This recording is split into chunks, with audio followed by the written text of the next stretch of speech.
క్రీస్తునందున్న ప్రియులకు ప్రేమతో వందనాలు తెలియజేయుచున్నాను.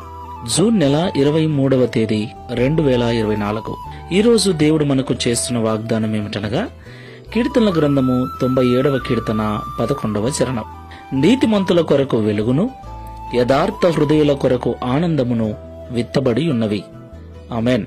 నా ప్రియమైన సహోదరి సహోదరులారా, ఈ లోకంలో జీవిస్తున్న మనమందరం కూడా ఆనందంగా జీవించాలని కోరుకుంటూ ఉంటాం. ఆనందాన్ని ఎవరు కోరుకోరు చెప్పండి? ఆనందంగా జీవించటం కొరకు అనేక సౌకర్యాలను ఏర్పరచుకుంటూ అనేక రకాల ప్రయత్నాలు చేస్తూ ఉంటాం. అయితే ఆనందము అన్నది దేవుడు ఇచ్చేటువంటి ఫలం. దేవుడు ఆనందం అనేటువంటి విత్తనమును నాటి ఉన్నాడు. ఎవరి కొరకు? యథార్థ హృదయముతో జీవించే వారి కొరకు. దేవునికి మహిమ కలుగును గాక. అవును ప్రియులారా, యథార్థంగా జీవించేవారు శాశ్వత కాలం ఆనందంగా ఉంటారు.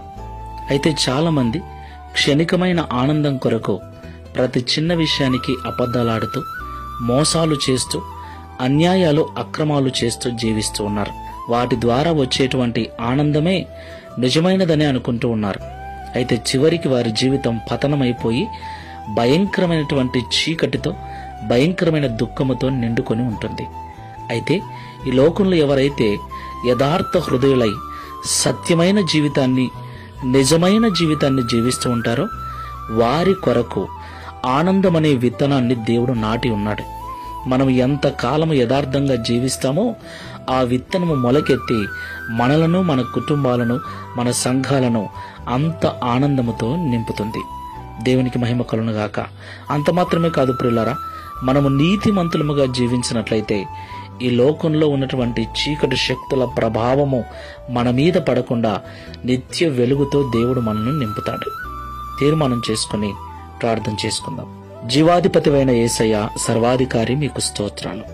నీతిమంతుల కొరకు వెలుగును, యథార్థ హృదయుల కొరకు ఆనందమును విత్తబడి ఉన్నదని ఈ ఉదయకాల సమయంలో మాతో మీరు మాట్లాడారు.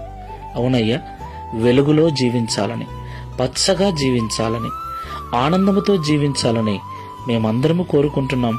అందుకొరకు ప్రయాసపడుతున్నాం. మరికొంతమంది ఆనందంగా జీవించటం కొరకు ఎన్నో అబద్ధాలు, మోసాలు, అన్యాయాలు, అక్రమాలు చేస్తూ మరింత చీకటిలోకి వెళ్ళిపోతున్నారు. అయితే మేము యథార్థంగా జీవించినప్పుడు, నీతిమంతులముగా జీవించినప్పుడు ఆనందమును, వెలుగును పంటగా కోస్తామని, మా జీవితాలలో సమృద్ధిగా వాటిని అనుభవిస్తామని మాతో మాట్లాడారు.